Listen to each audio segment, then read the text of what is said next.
ہمارا دین ہمیں ایک طرف اپنے خالق سے جوڑتا ہے، دوسری طرف ہمیں بندوں کے ساتھ اچھی طرح زندگی بسر کرنے کی تعلیم دیتا ہے۔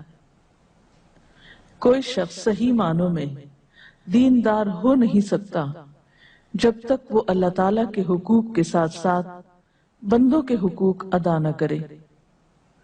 اپنے حقوق کے بارے میں تو اللہ تعالیٰ کیا فرماتے ہیں کہ وہ جس کو چاہے معاف کر دیں، لیکن بندوں کے حقوق جب تک بندے معاف نہیں کریں گے اس وقت تک معاف نہیں ہو سکتے۔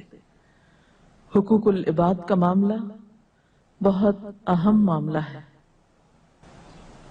حقوق العباد کا مطلب کیا ہے؟ بندوں کے حق دینا، اور بندوں میں سب سے پہلا اور بڑا حق والدین کا حق ہے۔ قرآن پاک میں اللہ سبحانہ وتعالی اپنے ساتھ ساتھ والدین کا شکر گزار ہونے کا حکم دیتے ہیں۔ ارشاد باری تعالیٰ ہے وَأَنِ اشْكُرْ لِي وَلِوَالِدَيْكَ، میرے شکر گزار ہو اور اپنے والدین کے۔ والدین کے ساتھ حسن سلوک کا بار بار حکم آیا ہے۔ قرآن پاک میں اللہ تعالیٰ فرماتے ہیں وَقَضَىٰ رَبُّكَ أَلَّا تَعْبُدُوا إِلَّا إِيَّاهُ وَبِالْوَالِدَيْنِ إِحْسَانًا، اور تیرے رب نے فیصلہ کر دیا کہ اس کے سوا کسی کی عبادت نہ کرو اور والدین کے ساتھ احسان کرو، اچھا سلوک کرو۔ ایک اور جگہ پر فرمایا وَوَصَّيْنَا الْإِنسَانَ بِوَالِدَيْهِ حُسْنًا، اور ہم نے انسان کو تاکیدی حکم دیا کہ وہ والدین کے ساتھ اچھا سلوک کرے۔ احسان کا لفظ حسن سے نکلا ہے، خوبصورت، عمدہ، اچھا۔ ایک حدیث میں آتا ہے، حضرت ابو امامہ روایت کرتے ہیں کہ ایک شخص نے نبی صلی اللہ علیہ وسلم سے پوچھا کہ یا رسول اللہ صلی اللہ علیہ وسلم، ماں باپ کا حق کیا ہے؟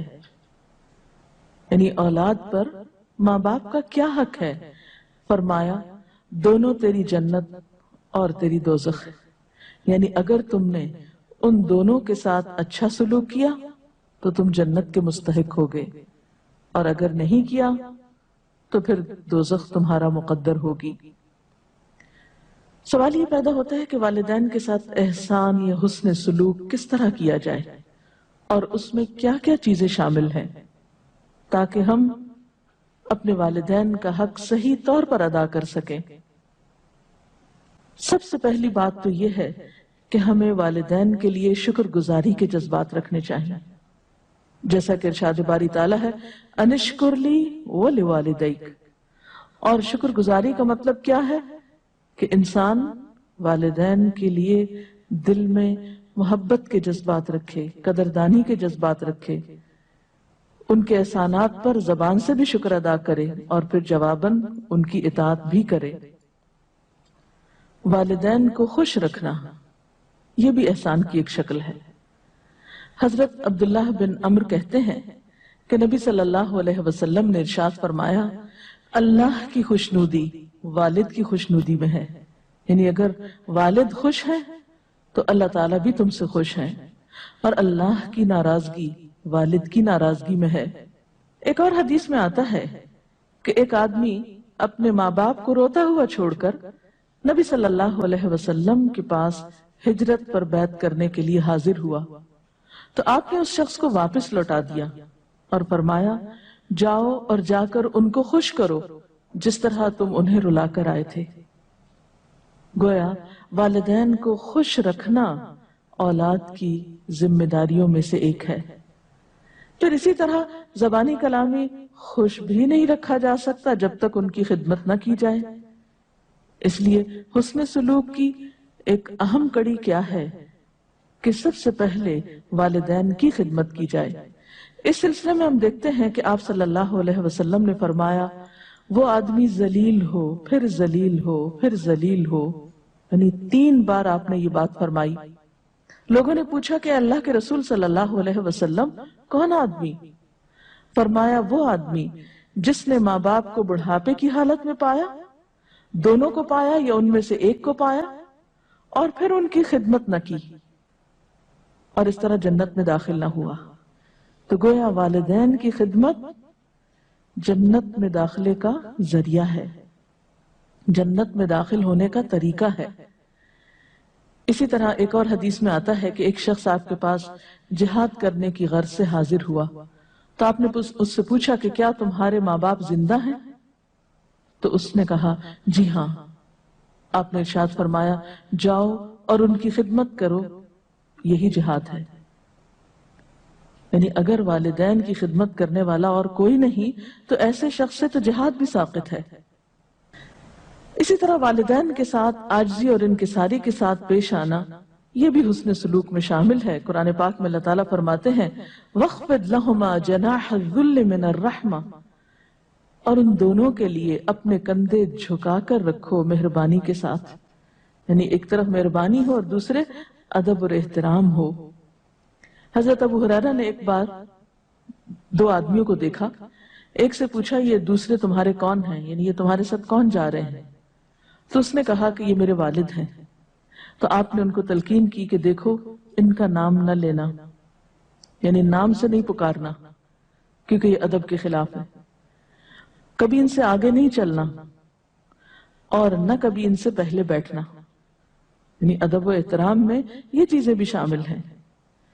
ایک اور روایت میں آتا ہے کہ اللہ تعالیٰ نے موسیٰ علیہ السلام کے پاس وحی بھیجی کہ اے موسیٰ اپنے ماں باپ کی توقیر کرو، یعنی عزت کرو، اس لیے کہ ماں باپ کی عزت کرنے والے کی میں عمر بڑھا دیتا ہوں، یعنی جو شخص اپنے ماں باپ کی عزت کرتا ہے، ان سے عزت سے پیش آتا ہے تو اس کی عمر میں برکت ہوتی ہے، اور اس کو ایسی اولاد عطا کرتا ہوں، ایسا بیٹا عطا کرتا ہوں جو اس کی عزت کرتا ہے۔ یعنی والدین کے ساتھ حسن سلوک ان نیکیوں میں سے ہے جس کی جزا انسان کو دنیا میں ہی مل جاتی ہے، اور فرمایا جو ماں باپ کو ستاتا ہے میں اس کی عمر کم کر دیتا ہوں اور اس کو پھر ایسی اولاد دیتا ہوں جو اس کو ستائے۔ پھر اسی طرح والدین کے ساتھ محبت سے پیش آنا چاہیے۔ ابن عباس کی روایت ہے نبی صلی اللہ علیہ وسلم نے فرمایا جو نیک اولاد اپنے ماں باپ پر محبت بھری نظر ڈالتی ہے اللہ تعالیٰ اس کو اس نظر کے بدلے ایک حج مقبول کا ثواب عطا کرتے ہیں۔ آپ دیکھیے کہ حج کرنا کتنا مشقت والا کام ہے، لیکن جو شخص ماں باپ کو پیار سے دیکھتا ہے اس کے لیے اتنا بڑا اجر و ثواب لکھ لیا جاتا ہے۔ لوگوں نے پوچھا اللہ کے رسول صلی اللہ علیہ وسلم اگر کوئی شخص دن میں 100 بار ایسا کرے، یعنی 100 بار محبت سے دیکھے، تو آپ نے فرمایا جی ہاں اگر کوئی 100 بار بھی دیکھے تب بھی اللہ بالکل پاک ہے، یعنی اس کے پاس بے حساب اجر و ثواب تمہارے تصور سے بہت بڑا ہے، تنگ دلی سے پاک ہے۔ پھر اسی طرح محبت کے ساتھ دیکھنے اور پیش آنے کے ساتھ ساتھ گفتگو میں بھی محبت، ادب و احترام اور نرمی ہونی چاہیے۔ قرآن پاک میں خاص طور پر تلقین کی گئی فَلَا تَقُلْ لَهُمَا اُفٍّ وَلَا تَنْهَرْهُمَا، ماں باپ کو اف تک نہ کہو، یعنی اگر کوئی بات ان کی ناگوار گزرتی ہے، تمہیں ناپسند آتی ہے تو جواب میں اف نہ کہو اور نہ ہی ان سے جھڑک کر بات کرو، بلکہ اس کے برعکس نرمی سے گفتگو کرنی چاہیے۔ اسی طرح والدین کے لیے نرمی اور محبت اور شفقت کے ساتھ گفتگو کرنی چاہیے، نہ صرف یہ کہ ہمارے عمل سے اس کا اظہار ہو بلکہ گفتگو میں بھی اس کا اظہار ہونا چاہیے۔ ان کو برا بھلا کہنے سے پرہیز کرنا چاہیے۔ حضرت عبداللہ فرماتے ہیں کہ نبی صلی اللہ علیہ وسلم نے ارشاد فرمایا سب سے بڑا گناہ یہ ہے کہ انسان اپنے والدین پر لعنت بھیجے۔ عرض کی گئی کہ یہ کیسے ہو سکتا ہے، یعنی کوئی شخص ایسا بد نصیب بھی ہے کہ جو ماں باپ کو برا بھلا کہے؟ تو آپ نے فرمایا کہ ایک شخص کسی کے ماں باپ کو گالی دیتا ہے تو گویا اس نے خود اپنے والدین کو دی، یعنی اگر آپ کسی کے والدین کو دیتے ہیں اور وہ پلٹ کے آپ کے والدین کے، تو آپ سبب بنے اپنے ماں باپ کو برا کہلوانے کے۔ تو گویا ایسے عمل سے بھی پرہیز کرنا چاہیے جس سے براہ راست تو کیا انڈائریکٹلی بھی والدین کے لیے تکلیف اور پریشانی کا سبب نہ بنے۔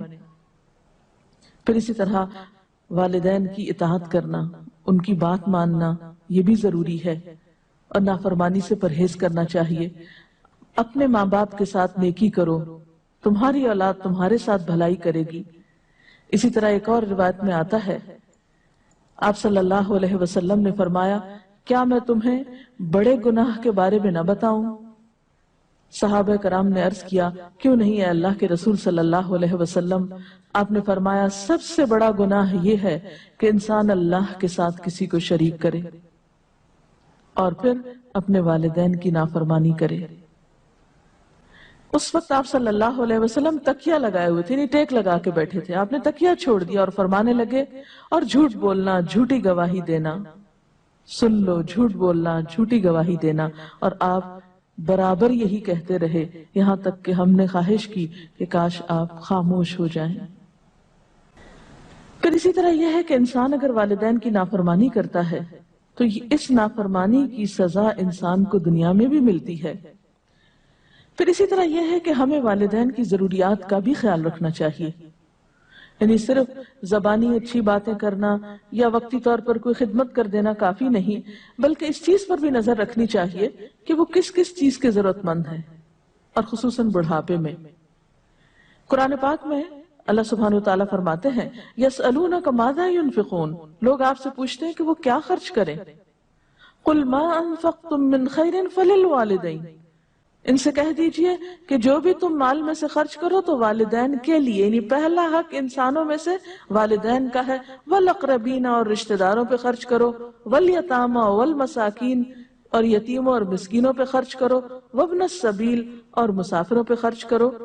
تو گویا انسان کے مال کے سب سے زیادہ حقدار اس کے والدین ہیں۔ ایک بار ایک شخص نبی صلی اللہ علیہ وسلم کے پاس آیا اور اپنے باپ کی شکایت کرنے لگا کہ وہ جب چاہتے ہیں میرا مال لے لیتے ہیں۔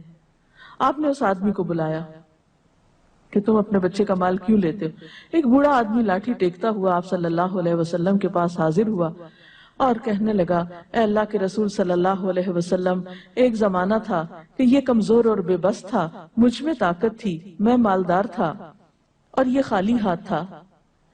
میں نے کبھی اس کو اپنی کوئی چیز لینے سے روکا نہیں۔ آج میں کمزور ہوں، خالی ہاتھ ہوں، یہ مالدار ہے، قوی ہے، اور یہ اپنا مال مجھ سے بچا بچا کے رکھتا ہے۔ اور یہ ایک حقیقت ہے کہ والدین تو خوشی سے اولاد پہ خرچ کرتے ہیں، اور اگر زندگی میں کبھی اولاد کو والدین پہ خرچ کرنا پڑے تو دل تنگ ہونے لگتے ہیں۔ نہیں، والدین کے لیے دل تنگ نہ رکھیے، بلکہ اپنے مال پر اپنی ذات سے زیادہ ان کا حق سمجھیے۔ اور آخری بات یہ کہ انہیں اپنی دعاؤں میں یاد رکھیے۔ والدین کے لیے دعا تو اللہ تعالیٰ نے خود سکھائی ہے، وَقُلْ رَبِّ ارْحَمْهُمَا كَمَا رَبَّيَانِي صَغِيرًا، اور آپ کہیے کہ اے پروردگار ان دونوں پر رحم فرما جس طرح انہوں نے مجھے بچپن میں پالا ہے جبکہ میں چھوٹا تھا۔ تو اللہ تعالیٰ سے دعا ہے کہ وہ ہمیں والدین کا حق ادا کرنے کی توفیق عطا فرمائے۔